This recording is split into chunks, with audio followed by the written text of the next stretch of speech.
গাজীপুর জেলায় প্রকৃত ও জীবন ক্লাবের উদ্যোগে বৃক্ষরোপণ কর্মসূচি 2025 অনুষ্ঠিত হয়। গাজীপুর মহানগর প্রতিনিধি মোহাম্মদ দেলোয়ার হোসেন তথ্য ভিডিওটিতে দেখুন বিস্তারিত।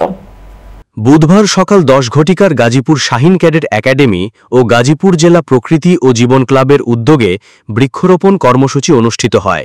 এতে উপস্থিত ছিলেন ড Nazmul Karim Khan, police commissioner, Gazipur metropolitan Gazipur. এখানে আরও উপস্থিত ছিলেন গাজীপুর মেট্রোপলিটনের উপ পুলিশ কমিশনার মোহাম্মদ রবিউল হাসান।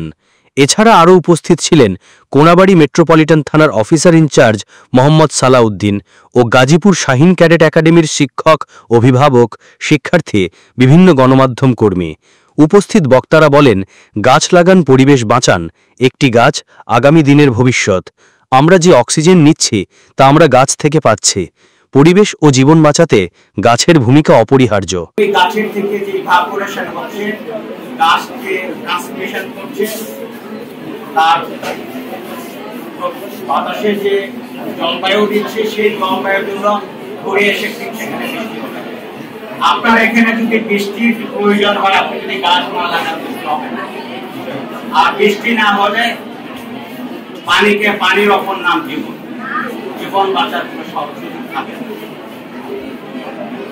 আদি যুগে যখন মানুষ হারাই যেত, তখন দেখত পাখিরা কোন দিকে উড়ে যাচ্ছে। পাখিরা যেদিকে উড়ে যাচ্ছে, তখন সেই মানুষ সেদিকে ফলো করত, কারণ পাখিরা ওদিকে উড়ে যায় যেখানে পানির সন্ধান পাওয়া যায়।